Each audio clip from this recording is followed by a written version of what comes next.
दोस्तों, आज की ये कहानी दिल्ली शहर के एक भूतिया घटने के बारे में है। इस कहानी को सुनकर आपके रोंगटे खड़े हो जाएंगे। आप सोचने पे मजबूर हो जाएंगे कि ऐसा भी कुछ किसी के साथ रियल में हो सकता है।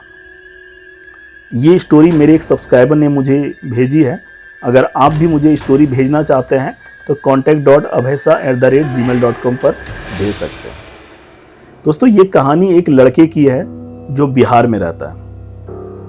क्योंकि उसके दोस्त की शादी थी, इसलिए वो दिल्ली जाता है दोस्त की शादी अटेंड करने के लिए। दिल्ली जाकर वो एक होटल में कमरा लेता है। विवेक डिसाइड करता है कि शाम में 8 बजे मैं मैरिज के लिए निकलूंगा, तब तक मैं आराम से होटल में रेस्ट कर लेता हूँ। होटल के कमरे में ही विवेक सो जाता है। शाम के 6 बजे जैसे ही शाम के 6 बजते हैं, विवेक की नींद टूटती है। विवेक घड़ी की तरफ देखता है कि 6 बज चुके हैं। विवेक को लगता है कि अब रेडी होना चाहिए, क्योंकि 8 बजे मैरिज अटेंड करना है। तो अभी से अगर मैं तैयार हूँगा तो 8 बजे तक मैं मैरिज पर सही समय पर पहुँच जाऊँगा। तो वो रेडी होना शुरू होता है और रेडी होते होते उसे 1 घंटा लग जाता है। करीबन 7 बजे वो रेडी हो जाता है।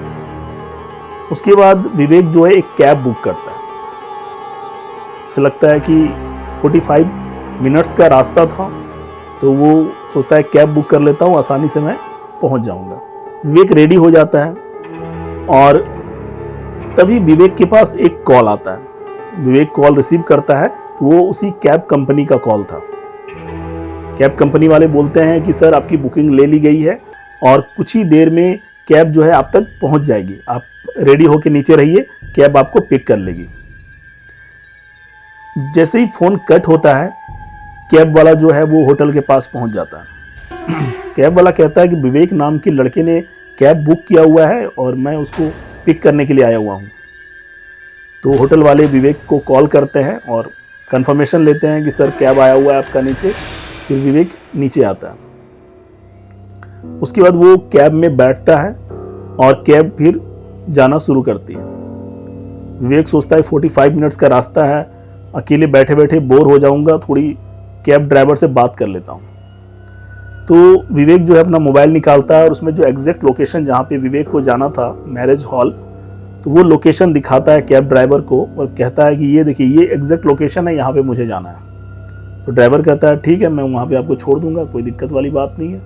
उसके बाद विवेक जो है वो कैब ड्राइवर से पूछता है आप कहाँ से हो। तो वो बताते हैं कि मैं मेरठ का रहने वाला हूँ और यहाँ पे मैं लगभग 3 साल से ड्राइविंग कर रहा हूँ और आज मेरा जो है वो आखिरी दिन है। आज के बाद मैं ड्राइविंग नहीं करूँगा और मैं आज के बाद मुझे मुक्ति मिल जाएगी। मतलब वो अजीब अजीब बातें करने लगता है।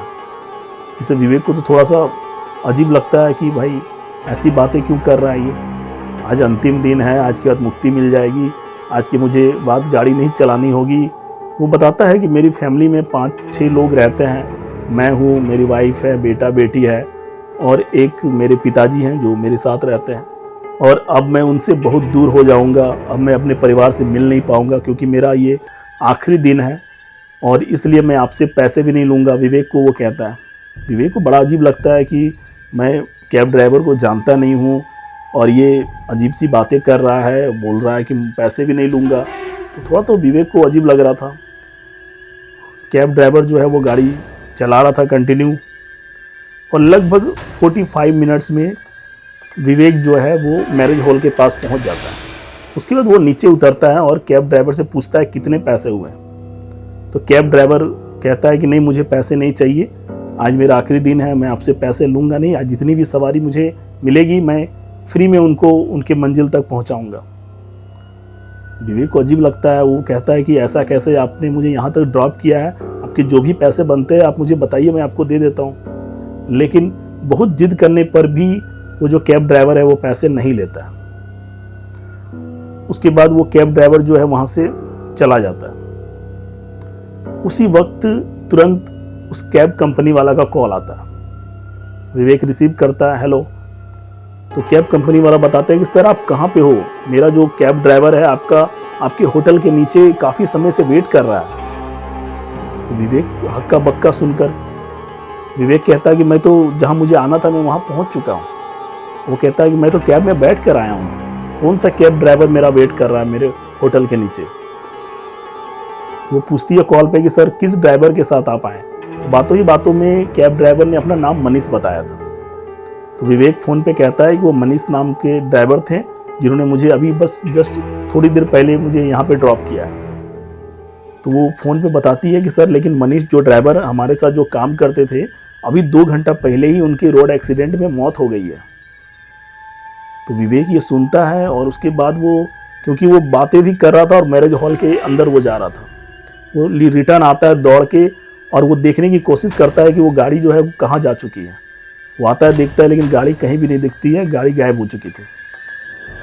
विवेक को समझ में आ जाता है कि वो किस अंतिम सफ़र की बात कर रहा था और वो क्यों कह रहा था कि अब मैं फैमिली से नहीं मिल पाऊँगा, ये मेरा अंतिम सफ़र है, मैं अब आज की जितनी भी सवारी होगा उनसे पैसे नहीं लूँगा। ये सब सारी बातें विवेक को समझ में आ जाती है। उसके बाद विवेक जब अपने गांव बिहार जाता है और ये सब बातें जो है अपने बिहार में अपने दोस्तों के साथ शेयर करता है, कोई भी विवेक की बातों पर विश्वास नहीं करता है, क्योंकि ये ऐसी बात है जिस पर जनरली लोग विश्वास नहीं करते हैं। अगर आपके साथ भी कोई ऐसी घटना घट जाएगी और आप अपने फ्रेंड्स के साथ शेयर करोगे तो हो सकता है आपके जो फ्रेंड्स हैं, आपकी जो फैमिलीज़ के लोग हैं, आपकी बात पर भरोसा ना करें। तो ये घटना जो है ये बिहार के एक लड़के विवेक के साथ घट चुकी है, जो मैंने आपको इस वीडियो में बताया है। अगर वीडियो इंटरेस्टिंग लगी हो तो आप एक सब्सक्राइब का बटन जरूर क्लिक कर दें। Thank you.